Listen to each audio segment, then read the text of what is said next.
Eh bien bonjour, je suis Frédéric Boran et nous allons voir aujourd'hui dans cette vidéo comment insérer des informations dans une base de données SQL Server.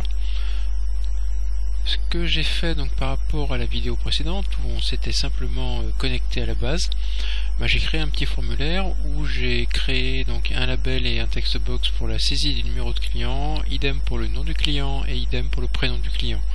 Je vous rappelle, ma base est une base où j'ai uniquement une table client. Alors, avant d'aller plus loin, je vais vous montrer quelque chose qui est assez fondamental en Visual Studio, mais qui n'est pratiquement que sur la version, je crois, Pro et la version Ultimate. Donc, si vous utilisez une version Express, vous ne l'avez pas. Vous allez aller dans Affichage, Explorateur de serveur. Vous allez donc, il vous ouvre une petite fenêtre avec connexion de données, connexion SharePoint, serveur Windows Azure. Nous, on va s'intéresser aux connexions de données. On va ajouter une connexion. Là, vous retrouvez une interface qu'on a déjà vue. En fait, c'est l'interface SQL Server classique qu'on avait vue lorsqu'on a créé notre connexion. Donc ici, on va le laisser tourner. On va récupérer donc le nom du serveur, Frédéric PC, voilà. Je vous rappelle que on travaille avec une instance particulière qui s'appelle mon instance SQL. Et donc comme table, je vais utiliser ma première base. Voilà, et regardez ce qu'il va... Et en fait, il me met ici une vue partielle de SQL Server avec ma table client. Si je fais un double clic sur client, donc là il charge l'aire de conception, il me montre en fait la structure de la table, les différentes informations, le créa de table que j'ai utilisé ou que je suis supposé avoir utilisé. Ce qui m'intéresse moi, c'est quand je fais un clic droit sur client et que je fais afficher les données de la table. Donc vous voyez, pour l'instant ma table est totalement vide et donc je vais venir insérer des choses à l'intérieur là-dedans. Donc ça je vais le garder ouvert. J'ai rajouté aussi un fichier JPEG, ADO JPG que j'ai utilisé dans ma vidéo de présentation pour vous montrer en fait où on en est. Donc la base de données c'est celle-là. L'objet connexion qui est là, c'est ni plus ni moins que l'objet connexion qui est là. Et donc aujourd'hui on va travailler sur cette partie là, celle que j'essaye d'entourer avec ma souris là, donc à savoir une commande et une méthode avec un execute non query pour faire un insert. Donc voilà ce qu'on va faire dans cette vidéo. Alors pour l'insertion, première chose, on va ajouter une commande SQL Server. Alors pour ça, normalement, il faudrait taper system.data.sqlclient.sql command. Ça, c'est le nom complet de l'objet SQL command. Donc de la commande SQL que je dois créer. Alors vous imaginez bien que je ne veux pas m'amuser à chaque fois à taper tout ça. Donc tout ça, j'ai été le mettre dans un using, comme la liste très complète des using que vous avez là. Alors vous voyez qu'ici vous avez déjà un using system data, mais qui ne prend pas en compte le SQL client. Les using sont assez pointus, c'est-à-dire qu'en fait ils s'arrestent aux data, et quand vous avez des sous-ensembles comme ça de librairies, vous ne voyez en fait pas toute la hiérarchie. Vous voyez que en gros c'est comme si vous étiez dans une maison et vous ne voyez que l'étage où vous êtes, vous ne voyez pas tous les étages en dessous. C'est exactement le même système avec les using. On voit tout ce qui est au niveau du système data, mais on ne voit pas ce qui est au niveau du système data SQL client. Donc j'ai été rajouter ça à la main, ce qui veut dire que maintenant, mon objet, il s'appelle SQL command. D'accord? Vous en avez un autre que j'ai pas utilisé pour l'instant, que j'ai utilisé en fait avec l'assistant, c'est le SQL connexion. Donc le SQL commande, je vais créer ma commande SQL que je vais appeler ma commande avec une écriture un petit peu spécifique. Donc là ça je peux pas vous l'inventer. Il faut mettre un new derrière, donc on verra plus tard à quoi ça correspond. Ici on pourrait déjà mettre des informations, mais je me refuse à le faire, tout simplement parce que je vais vous montrer pas à pas comment on construit la commande. Après, si vous avez l'habitude, en ouvrant une parenthèse, à ce niveau là vous verrez déjà pas mal de choses. Quand vous faites une commande, la première chose à lui dire, c'est quelle connexion elle utilise. La connexion qu'elle utilise, a priori, c'est ma connexion. Voilà, c'est en fait la connexion sur la base qui vous intéresse. Là par contre le SQL commande, il faut que je mette parenthèse. Deuxième chose, dans la connexion, il faut que je lui donne la chaîne à la commande, pardon. Il faut que je lui donne en fait le libellé de ma commande. Alors dans un premier temps, ce que je vais faire, c'est que je vais faire donc un commande texte, donc texte de la commande, où je vais lui mettre en dur un insert into client values. Et donc là, je vais vous mettre quelque chose, je vais vous mettre un Boran Frédéric. Alors, faut pas que je me trompe dans les parenthèses, les guillemets. Voilà. Ici, je peux pas mettre des guillemets à l'intérieur de guillemets hein, dans ma chaîne, donc je mets des cotes comme ça. Donc ici, donc voilà l'ordre que je veux passer en SQL. Ma connexion contient la base sur laquelle je vais déclencher cette commande. Donc ce qu'il me reste à faire, c'est à lui dire, comme c'est écrit ici, de faire un execute, donc oui.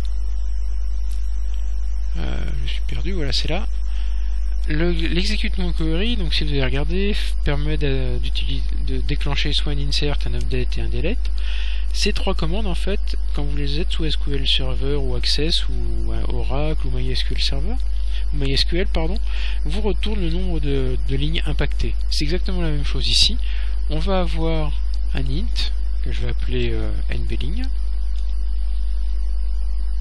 Bon, je vais initialiser à 0, comme ça moi je serai tranquille.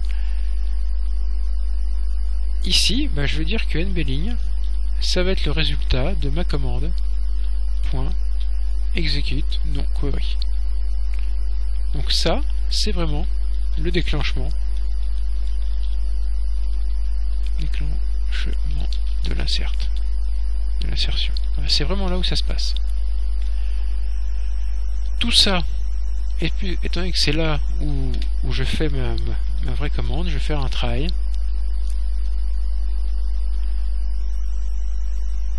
Pour intercepter une éventuelle erreur. Bon, a priori, il ne peut pas vraiment en avoir, mais donc je vais recopier en fait mon texte que j'ai fait là. Je vais être un peu feignant sur ce coup-là. Donc CTRL C, CTRL V. Voilà.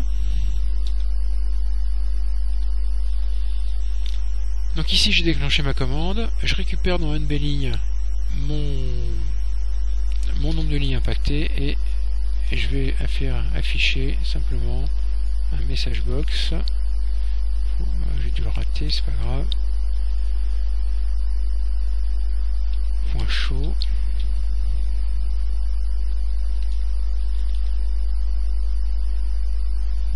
Alors ici donc j'affiche un texte. Le problème c'est que le nbling c'est un int, un entier, donc si je mets que ça, vous voyez que là il va pas être content. D'accord. Il met que je vais faire afficher un int alors que lui attend un string. Alors on peut utiliser un convert, on peut utiliser quelque chose de plus simple aussi, qui est le toString. C'est plus simple, ça va un peu plus vite à écrire et c'est un peu plus compréhensible. Donc là je vais mettre simplement un message plus long, nombre de lignes insérées avec plus ça. Voilà, bon, on peut mettre éventuellement. Ah oui, là par contre, c'est pas une cote, mais c'est un guillemet. Et je vais mettre un petit titre, insertion réussie. Ou mettre insertion, tout simplement. Voilà, donc l'insertion va m'insérer une ligne fixe. Donc pour voir déjà si ça fonctionne correctement. Donc là, il me fait ça, j'appuie sur insérer, et là il me dit que j'ai inséré une ligne. On va quitter. Pour voir si ça a marché, je vais retourner ici, dans mon... J'espère que je ne l'ai pas fermé. Si je l'ai fermé, je suis bête. Donc ici je vais revenir là, je vais lui dire d'afficher les données de la table. Je vais faire un petit coup de F5.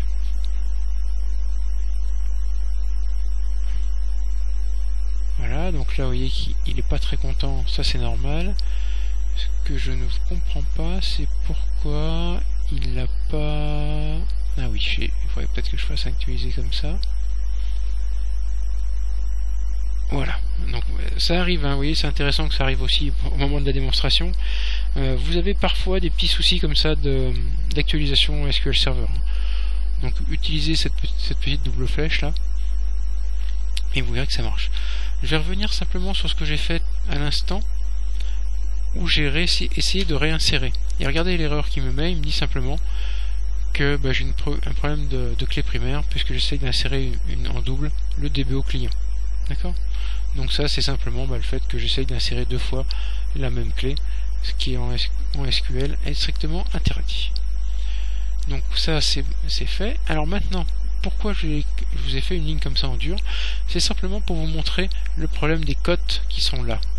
Les cotes qui sont là veulent dire que le texte que je vais insérer doit être compris entre cotes. Donc si j'écris non pas, si j'envoie en fait non pas comme ordre un insert avec quelque chose de fixe, mais ce que j'ai dans mon texte, dans mes zones de texte, je vais être obligé d'écrire quelque chose d'un petit peu compliqué. Je vais faire un insert into client, là ça change absolument pas. Alors values, donc là on va utiliser, donc je ferme ma chaîne de caractères auquel je rajoute le contenu de ma zone TXT numéro. Jusque là tout va bien. Je mets ma virgule, vous voyez que je colle à ça, hein, donc là j'en suis 1, virgule, et après si je mets simplement plus TXT, alors je vais vous faire voir l'erreur classique en fait, hein, comme ça vous verrez. TXT texte, donc plus tac, la deuxième virgule, plus TXT prénom. Donc vous voyez, quand vous faites des insertions comme ça, ou même des requêtes, hein, quand on les fera plus tard, c'est très vite pénible. Donc là j'ai fini, plus je ferme ma parenthèse et je mets mon point virgule. Voilà, a priori tout va bien. Je vais exécuter. Donc là je vais mettre, alors je remets pas 1 comme numéro de client, je vais mettre 2, hein. Je vais mettre test, test. Je vais essayer de déclencher une inséron, et là, surprise, nom de colonne non valide test, nom de colonne non valide test. C'est-à-dire qu'en fait, ce que j'ai mis là, je vais quitter, ce que j'ai mis là en fait, txt nom.text, txt prénom.text, il ne me les comprend pas comme des valeurs, mais comme des noms de colonnes. Ce qui est très surprenant. En fait, bon, on peut le comprendre, c'est qu'en fait, bon, dans les values, au niveau de, vous pouvez écrire des choses, mais pour lui, en fait, ça correspond à rien. Tout simplement pourquoi? Parce que ici, même si je suis dans une zone de texte, je pourrais ajouter un toString, hein, ça rajoutera strictement rien. Il ne comprend pas. Il voit bien que c'est ce que j'ai dedans, mais il comprend pas que c'est une chaîne de caractères qu'il doit encadrer par des cotes. Ça veut dire que ces cotes là, celles qui sont là, les petites cotes qui sont là, là, là et là, il va falloir que je vienne les rajouter systématiquement autour de mes deux zones de texte. Donc il y en a une avant TXT nom, une après, une avant TXT prénom et une après TXT prénom. Voilà, alors ça c'est l'erreur hyper classique, hein. Vous pouvez perdre une demi-journée là-dessus sans comprendre. Je parle d'expérience. La première fois, voilà, je me suis fait avoir et j'ai cherché assez longtemps avant de comprendre que c'était un problème de caractère comme ça. Et si vous ne le savez pas, vous pouvez perdre énormément de temps. Donc autant le voir au moins sur une vidéo comme ça, c'est beaucoup plus pertinent et intéressant. Donc voilà, ici j'ai plus qu'à exécuter. Donc numéro de client 2. Là je vais mettre bon test, alors on va s'avancer un petit peu, hein. Test OK, on va insérer, là il me met qu'il a inséré une ligne, OK, je vais quitter, je vais revenir ici, je vais lui dire d'afficher les données de la table, comme tout à l'heure, petit problème de rafraîchissement, j'actualise, et là, miracle, je vois mes deux zones, la ligne que j'ai écrite en dur, là, Boran Frédéric, avec la clé 1, et ici, donc la zone bon test avec test OK, avec numCli 2. Voilà, donc ici vous voyez, c'est une vidéo qui est un peu longue, hein, mais je vous ai montré en fait comment on utilise ce chemin-là, la base, la connexion, la commande, l'execute non query et l'insert. Bon, après, je ne sais pas si je vais faire des vidéos pour l'update ou le delete, ça présente guère d'intérêt, c'est exactement la même chose, d'accord? Donc si j'ai le temps j'en ferai une, mais bon, pour l'instant c'est pas forcément ce qui m'intéresse. La prochaine vidéo pardon, vous présentera l'execute scalar, c'est-à-dire la méthode 3, sachant que la méthode 2 c'est la plus compliquée et la plus longue à présenter. Donc voilà, la prochaine vidéo vous présentera l'execute scalar pour le select des fonctions d'agrégat. Je vous laisse avec le code, vous voyez qu'il n'y a pas grand chose, hein. N'oubliez pas le try catch, donc ça, déclenchement d'insertion, ça je vous le laisse en commentaire. Voilà, n'oubliez pas new et n'oubliez pas le using. On enregistre et il ne me reste plus qu'à vous remercier.